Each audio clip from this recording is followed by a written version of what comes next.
এবার সাধু গুরু বৈষ্ণব চরণ দর্শনে পরশনে যায়। ও সাধু গুরু বৈষ্ণব দর্শনে যায় মনে কইলা, ও পরশে হয় প্রেম তরঙ্গ, ভজনে আনন্দের গৌরাঙ্গ।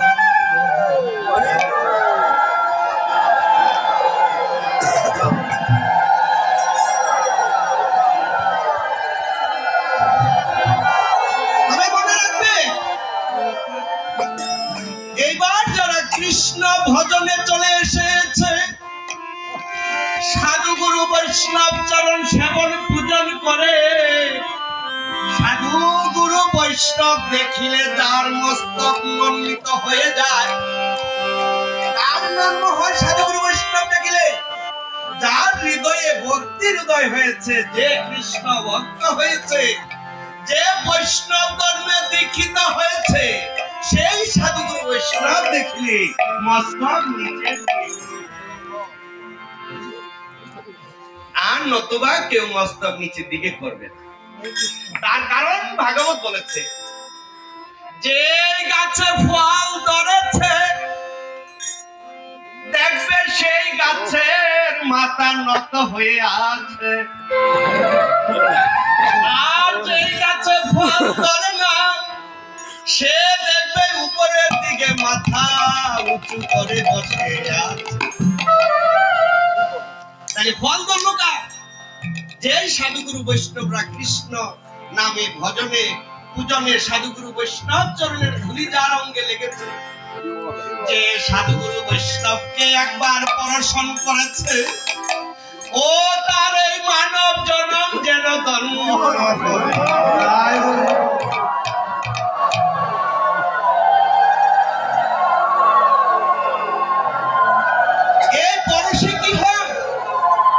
পরশে প্রেম তরঙ্গ হয়, মহা মহা পাপ বিনাশ হয়ে যায়। আর তার প্রমাণটা কোথায় পাবেন? তার প্রমাণটা হলো জগাই আর মাদাই। জগাই মাদাই যখন এই জগতে নবদ্বীপের ধারে ধারে যখন নিতাই আর হরিদাস ব্রহ্ম হরিদাস যখন নাম বিলাচ্ছে মহাপ্রভুর আদেশে, শোনা শোনা নিত্যানন্দ শোনা হরিদাস, সর্বাগ্রে আমার আজ্ঞা করহ প্রকাশ, প্রতি ঘরে ঘরে গিয়ে করো এই ভিক্ষা, কহ কৃষ্ণ ভজ কৃষ্ণ। আগে কৃষ্ণ কহ ভাই, পাড়াতে পরবর্তী হচ্ছে ভাই, আরে পাড়াতে হৃদয় গৌর হরি বল।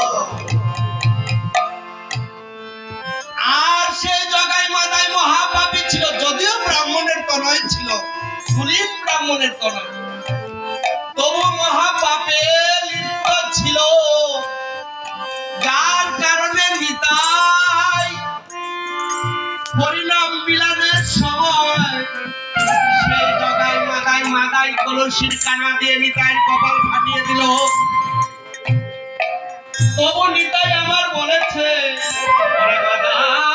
মেরেছিস তো কলসির কানা, ওরে তাই বলে কি প্রেম দেব না, মেরেছ তো কলসির কানা, মেরেছ তো কলসির কানা, তাই বলে কি প্রেম দেব না, ওরে মেরেছ তো কলসির কানা, তাই বলে কি প্রেম দেব না।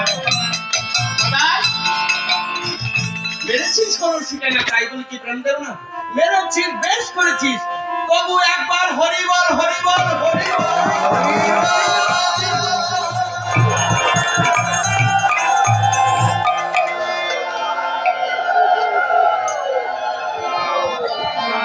বলেছে এই গভীর থেকে মুক্তি পেতে গেলে নাকি সুনাম মন্ত্রী শঙ্কর জপ করতে হয়, সাধু গুরু বৈষ্ণব দর্শন করতে হয়, আর সাধু গুরু বৈষ্ণবদের পদধূলি অঙ্গে মাখিতে হয়, আর কৃষ্ণ নামে দীক্ষা নিতে হয়, গলায় তুলসীর মালা দিতে হয়, আবার দাদার সঙ্গে তিলক করিতে হয়। কিন্তু আমার প্রশ্ন হলো, জগাই মাদাই যখন নিতাইকে আঘাত করেছিল তখন তার গলায় কি মালা ছিল? সে কি তিলক করে ছিল দাদার সঙ্গে? তার পরনে কি দুটি ছিল? তার মুখে কি কৃষ্ণ নাম ছিল না।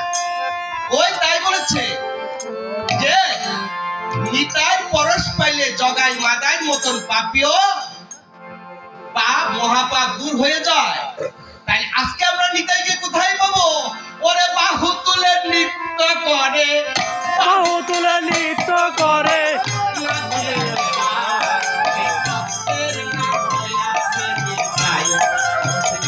এর নাম হয়ে আছে নিতাই।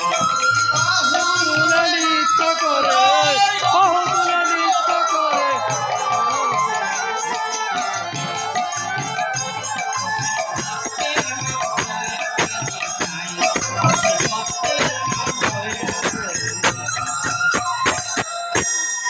সেই তত্ত্বটা কি বলছে? আমার নাম বাহু তুলে নৃত্য করে যেজন নাচিয়া বেড়ায়, ও সেই তত্ত্বের নাম হইয়াছে নিতাই।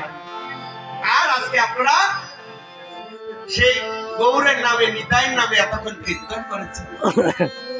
আপনারাই সেই নিতাই। আজ আমি নিতাইকে কোথায় পাবো? আপনারাই সেই নিতাই, আপনারাই সেই পরম বৈষ্ণব। আজ এই জন্য এই বৈষ্ণবের পদধূলি পাইলে যেমন মহাপাপী জগাই মাদাই মহাপাপ থেকে মুক্ত হয়েছিলেন, গুণাধাম প্রাপ্তি হয়েছিলেন, এমনি করে আমরার মতো আমাদের দেহের মধ্যে যে জগাই মাদাই নামে যে দুইটা অসুর আছে, তারাও আজকে আপনাদের মতো সাধুগুরু বৈষ্ণবদের পদধূলি পাইলে আমাদের এই মানব জন্ম ধন্য হয়ে যাবে। নিতাই হরি বল। হয়েছে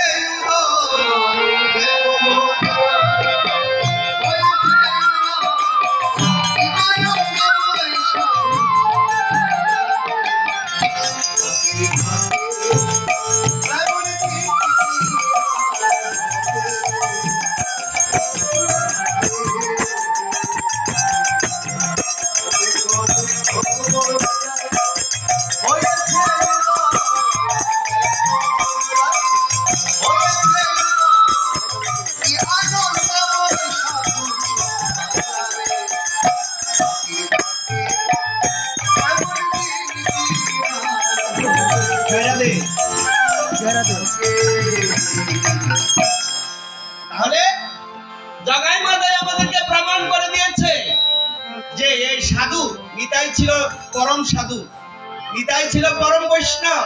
বৈষ্ণবদের পদধূলি পাইলে এবং পরশ পাইলে যেমন জগাই মাদাই নিতাই পরশে মহাপাপ থেকে উদ্ধার হয়ে গুণধাম প্রাপ্তি হয়েছিল, ওখান থেকে প্রমাণ করে দেখাই দিয়ে গেল এমন আপনাদের মতো দয়াল সাধুগুরু বৈষ্ণবদের পদধূলি পাইলে আমাদের এই মানব জন্ম ধন্য হয়ে যাবে। হরি বল, হরি বল, গণিতাই হরি বল। এই জন্য রাধে রাধে। দয়াল সাধুগুরু বৈষ্ণবদের কাছে আমরা ছুটে গেলাম।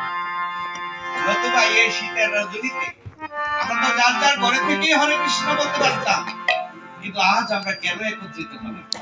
কিন্তু যার যার ঘরে আমি নাম করতে পারবো, কিন্তু আপনাদের মতো দয়াল সাধুগুরু বৈষ্ণবদের পরশ এবং ধুলাচরণ নিতে হবে।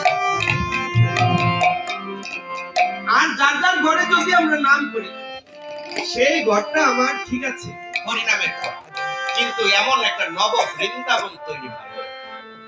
ভাগবত বলেছে যেখানে সাধুগুরু বৈষ্ণবদের হয় একত্রে মিলন, সেখানে হয় একটা নব বৃন্দাবন। নিতাই হরি বল, হরি বল।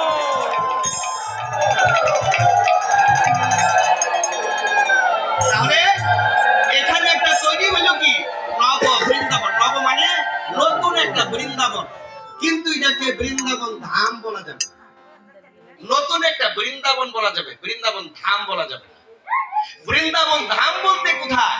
বৃন্দাবন ধামটা হলো যেখানে আমার রাধা কৃষ্ণ নিত্য নিত্য লীলার আস্বাদন করেছেন।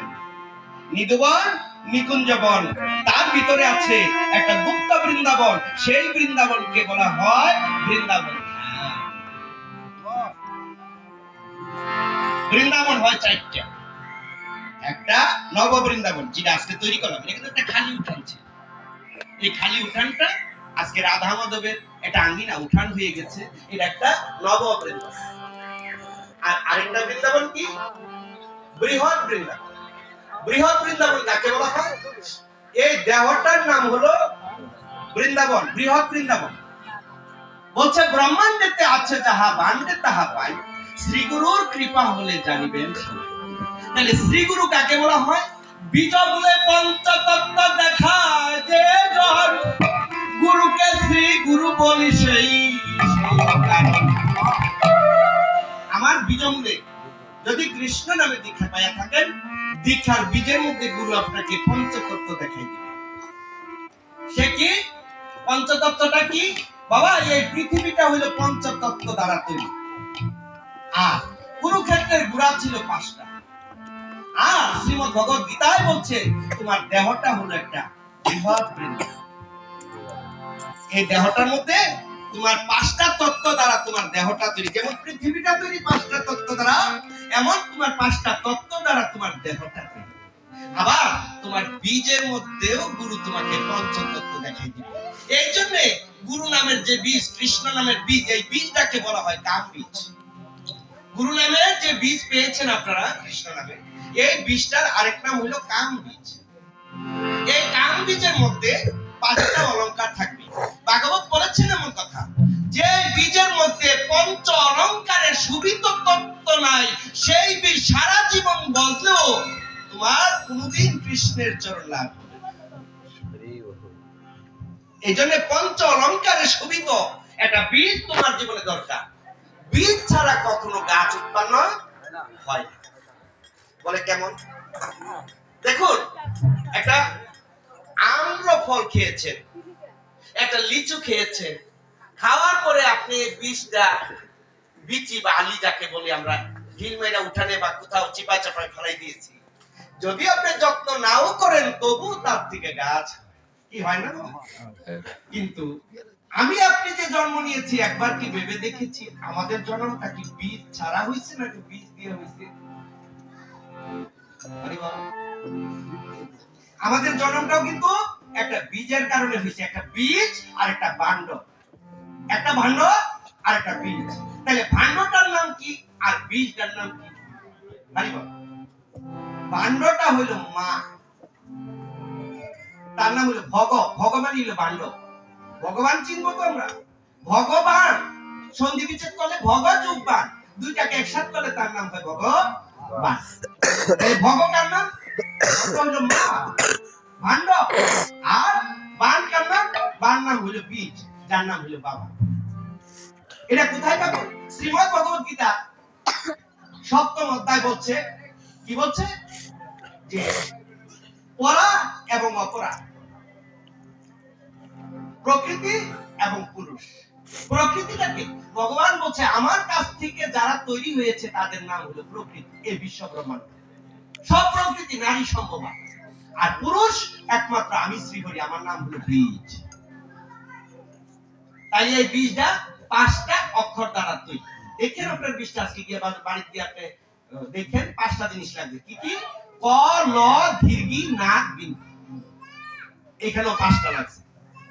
এই জন্য এই বীজ আপনি গুরুর কাছ থেকে শুধু পাইলেই হবে না, গুরু আপনাকে হাতে কলমে এই বীজ সম্বন্ধে যখন, ওই যে বললেন গুরুকে শ্রী গুরু বলি সেই কারণ।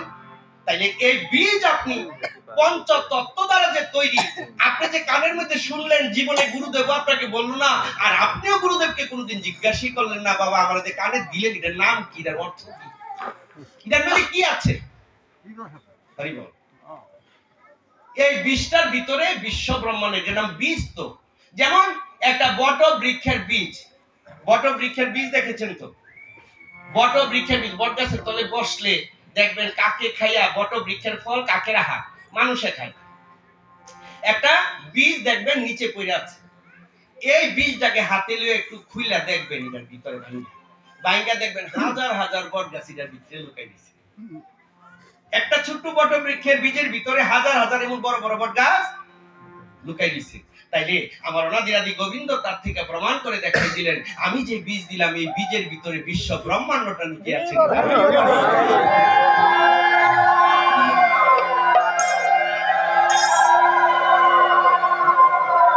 কিন্তু কোনদিন জানতেই পারলাম না যে এই বীজটা কি, বীজটার অর্থ কি, তার ভিতরে কি আছে।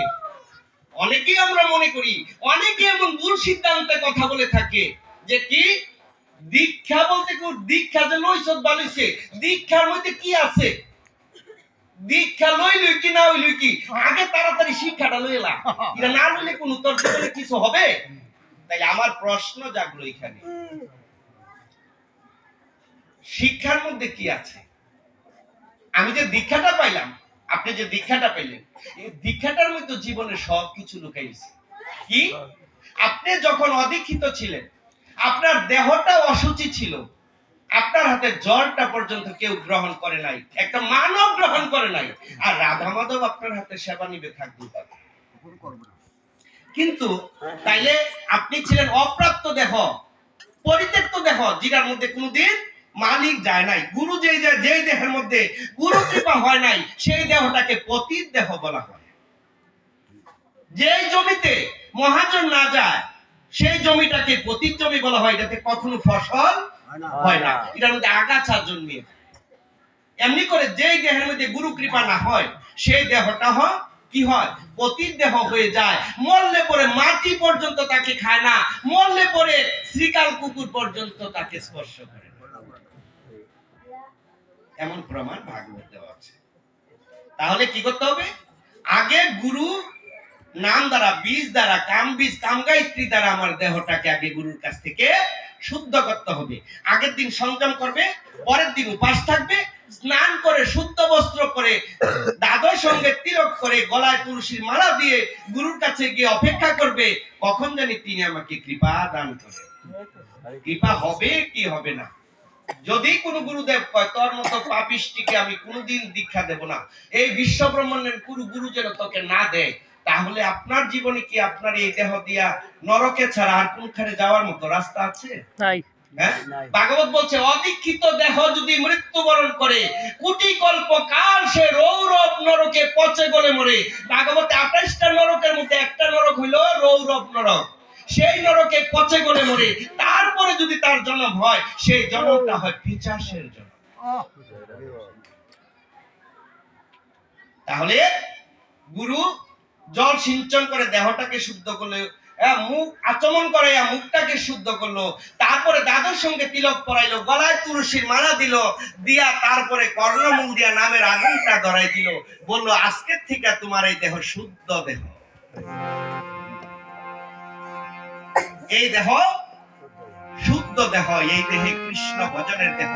আজকে থেকে তুমি রাধা মাধবকে সেবা দেওয়ার অধিকার লাভ করলে, আজকে থেকে তুমি রাধা মাধবকে অন্নভোগ দেওয়ার লাভ করলে, আজকে থেকে সাধু গুরু বৈষ্ণবদেরকে সেবা দেওয়ার গণিতায় হরি বল হরি বল।